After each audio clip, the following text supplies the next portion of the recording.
농촌의 일상을 체험하고 수확한 농산물도 함께 먹어보며 힐링하는 농촌 체험관광. 농협 네트워크스는 농가소득 5천만 원 달성을 위해 농업인과 함께합니다. 농업인과 소비자의 또 다른 만남. 우리 모두의 농촌 체험관광. 검색창에 곱함을 치면 만날 수 있습니다.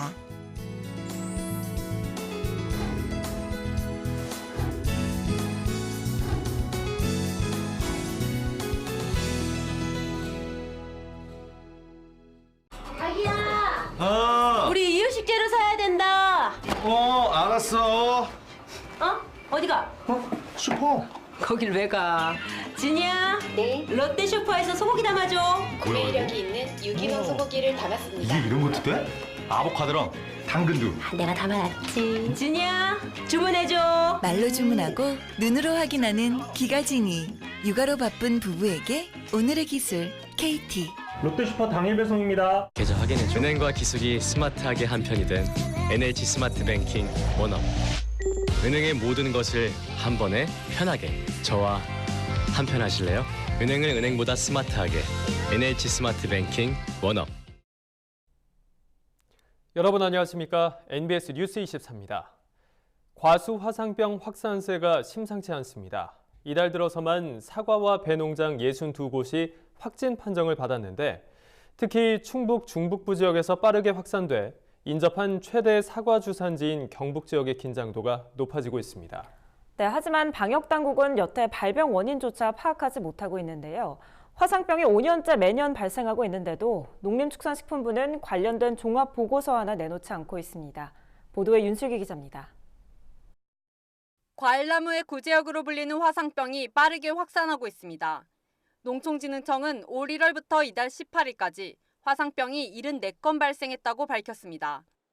경기와 충남 충북 지역의 사과배 농장 74곳, 46헥타르에서 화상병이 확진된 겁니다. 올해 화상병 확산 속도는 그 어느 때보다도 빠릅니다. 지금까지 피해가 가장 컸던 지난해에도 6월까지 36건만 확진됐는데 올해는 그 2배가 넘는 74건이 발생한 겁니다. 연도별 평균 화상병 발생 건수와 비교하면 6배나 많이 발생했습니다.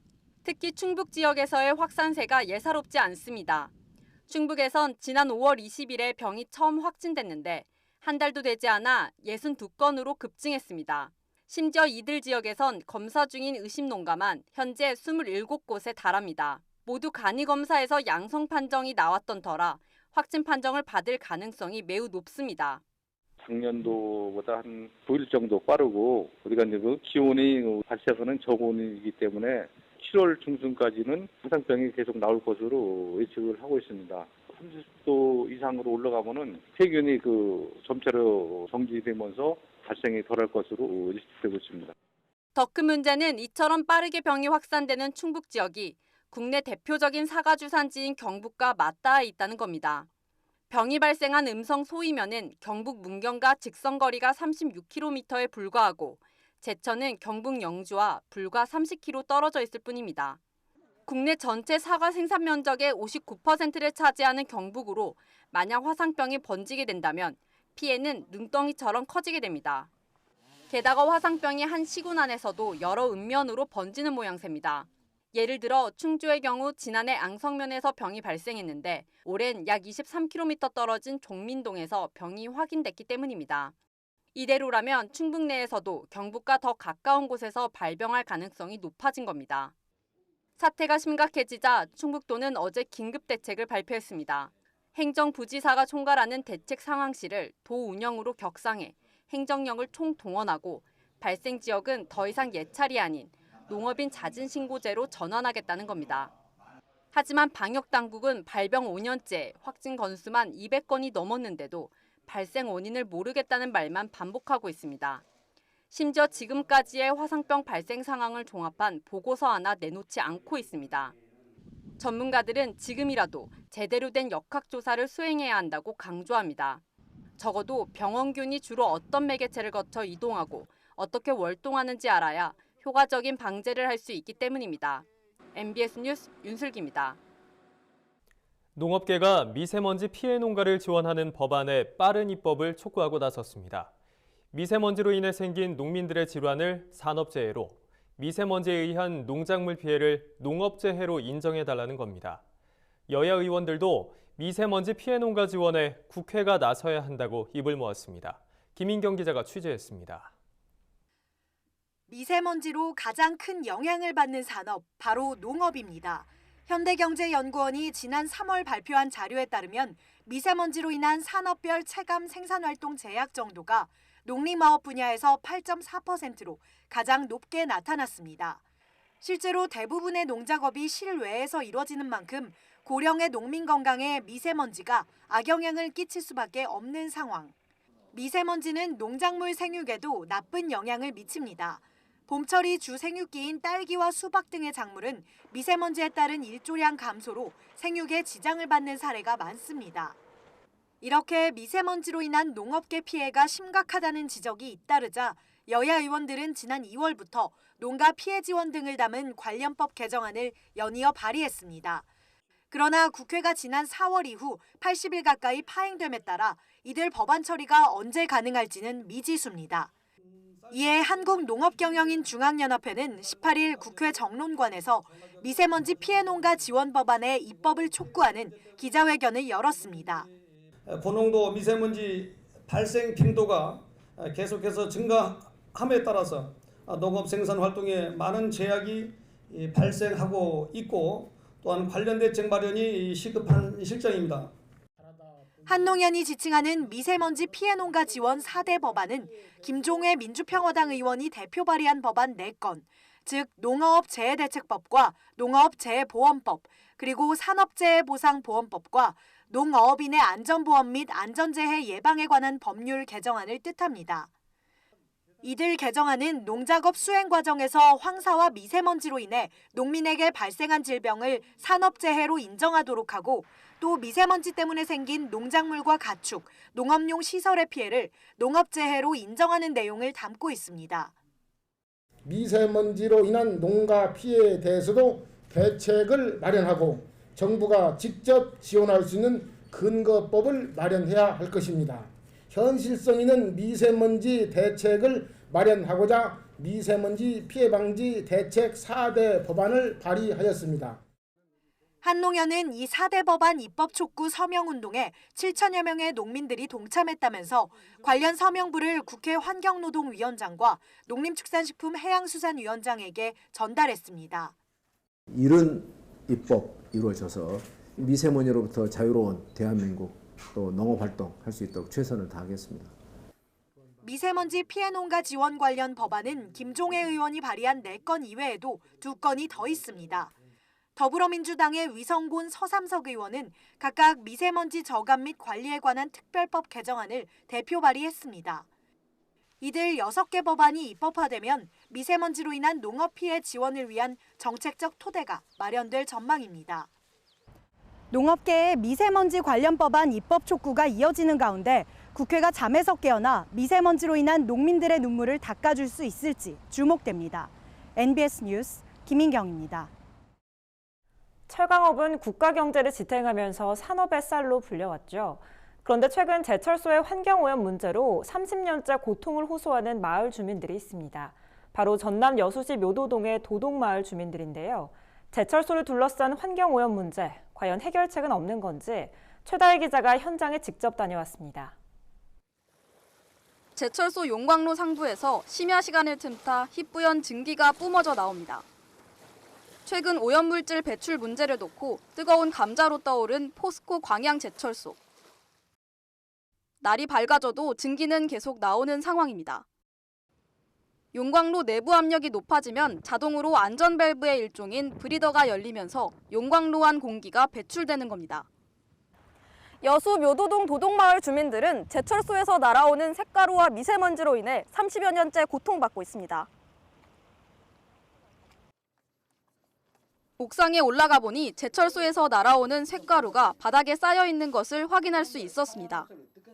오염된 공기를 장기간 흡입한 도동마을 주민 중 폐 질환을 앓고 폐암으로 사망한 환자만 5명. 미세먼지라든지 석탄재 같은 거, 이 쇳가루 같은 것이 많이 날아들죠. 옥상에 가서 보면은 아주 새까맣고 반짝반짝한 가루가 그냥 말도 못하죠. 그 이후로 여기 사시는 주민들이 아팠다 그러면 대부분 피야. 실제 환경부가 지난해 발표한 사업장별 오염물질 배출량 조사에 따르면 충남 당진의 현대제철 당진제철소가 1위, 2위는 경남 고성의 남동발전 삼천포 본부, 3위로 포스코 광양제철소인 것으로 나타났습니다. 광양제철소에서는 연간 19,668톤의 오염물질이 배출된 것으로 집계된 겁니다. 환경단체는 제철소가 내뿜는 잔여가스에서 먼지와 황화수소, 일산화탄소 등 유해물질이 다수 배출되고 있다고 주장하는 상황. 광양과 여수 지역의 시민단체들은 포스코가 제철 과정에서 생긴 오염물질을 저감시설 없이 공기 중에 배출해왔다고 주장합니다. 법을 위반한 거에 대한 책임을 지려고 하는 자세조차 보이지 않는데 당연히 비판을 해야 되고 개선을 요구해야 되는 거죠. 광양제철소는 기술적인 한계다라고만 얘기하고 있고 환경 개선을 위한 노력은 어떠한 노력도 하고 있지 않는다라는 거예요.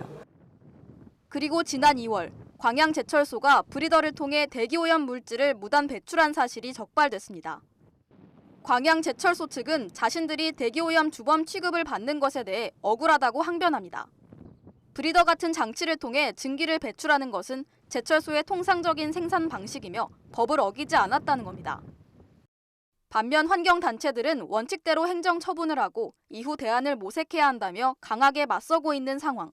조업 정지에 대한 걸로 경제적 손실을 얘기하기 전에 그렇게 많은 경제적 이익이 있을 때 왜 그 고로가스 배출에 대한 그 저감 시설이라든지 이런 것들을 확충하지 않았는지 오히려 되묻고 싶습니다.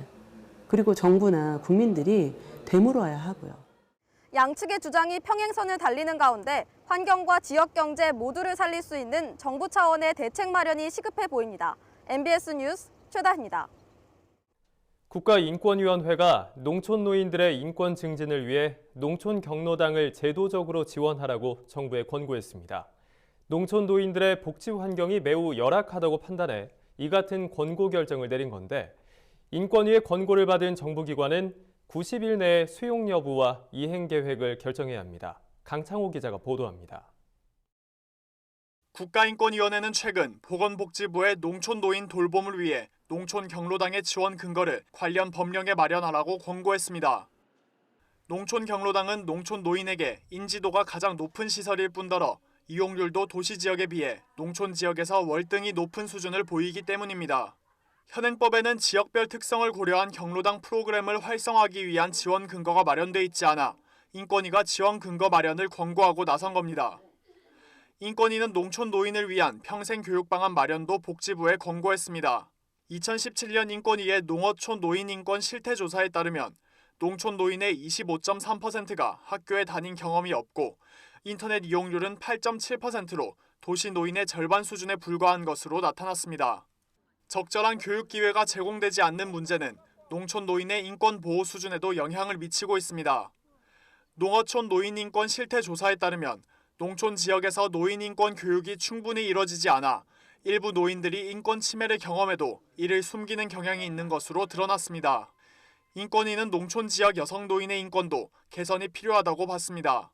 농촌 여성 노인은 교육 및 소득 수준이 도시 여성 노인에 비해 낮고 홀로 사는 경우가 많지만 이들의 특성을 고려한 정책적 노력이 부족하다고 판단한 겁니다. 농촌 지역에 거주하는 노인은 도시에 거주하는 노인에 비해 인권 교육을 받을 기회가 부족합니다. 이로 인해 농촌 지역에 거주하는 노인들은 각종 인권 침해 상황과 안전사고에 노출될 가능성이 높습니다. 이에 따라 농촌 거주 노인에 대한 다양한 맞춤형 교육을 제공하고 이를 저출산 고령사회 기본 계획에 반영할 것을 권고하였습니다. 인권위는 농림축산식품부에 대해서는 홀로 사는 농촌 노인들의 생활 여건 개선을 위한 공동시설 기준을 마련하도록 권고했습니다. 농식품부는 2014년부터 공동생활홈 116곳을 운영하고 있지만 최저 주거 기준이나 시설 기준을 구체적으로 정하지 않고 있습니다. 공동생활홈은 농촌 지역 등에 거주하는 독거노인의 열악한 주거환경 지원 및 건강 보호를 위한 사업입니다. 인권위 연구 결과에 따르면 공동생활홈 중 1인당 면적이 6제곱미터로 주택법상 최고 주거 기준인 14제곱미터와 노인복지법 시행규칙상 시설 기준인 15.9제곱미터 모두 미달하는 사례도 발견된 바 있습니다.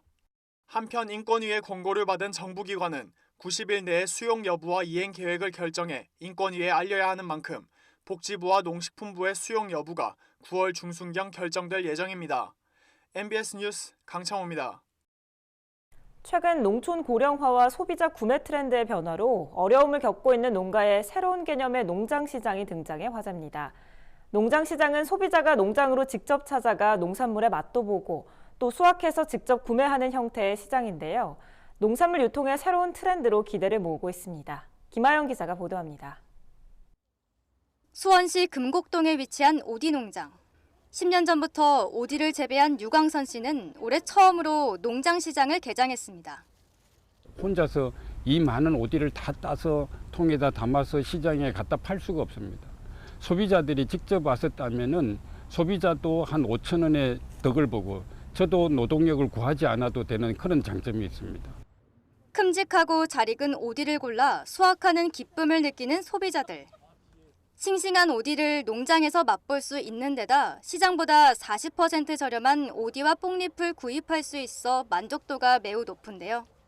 국내 소비자는 물론 국내 거주하는 외국인에게도 인기입니다. とても実感が湧きます。これがいいものだっていうしっかり自分で見てるので、マートで売ってるのに比べるとすごく信用できるなという気がします。 농장시장은 농가에도 큰 도움이 됩니다.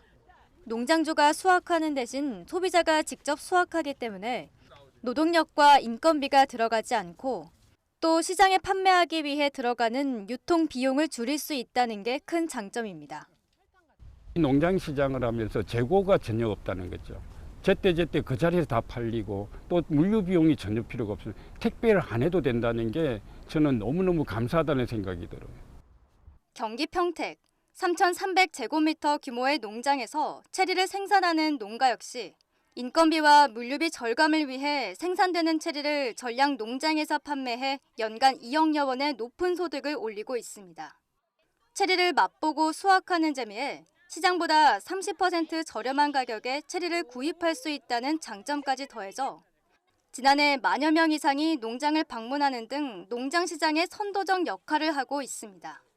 이처럼 지금까지 농가가 생산해 시장에 유통하는 방식과 차별화된 농장 시장은 전 세계 농산물 유통 시장의 새로운 트렌드로 주목받고 있습니다. 이미 미국이나 일본에서 크게 인기를 끌고 있고 우리나라 역시 일손 부족과 노동력 부담을 해소하기 위해 농장 시장을 경영하는 농가가 200여 곳으로 늘면서 새로운 시장이 개척될 것으로 보입니다. 농촌의 고령화와 1인 가족의 증가, 농산물 안전성에 대한 소비자 의식이 높아지면서 소비자가 직접 농장을 방문하여 건강한 먹거리를 수확하고 구매하는 형태의 새로운 농장 시장이 주목을 받아서 더 확대될 것으로 전망하고 있습니다. 농장 시장이 확대되면 농가와 소비자 모두에게 이익이 되는 새로운 유통 혁신이 가능할 것으로 기대됩니다. MBS 뉴스 김아영입니다. 다음은 지역 뉴스입니다. 전라남도가 전남 스마트팜 혁신밸리 조성 기본사업계획 수립에 박차를 가하고 있습니다.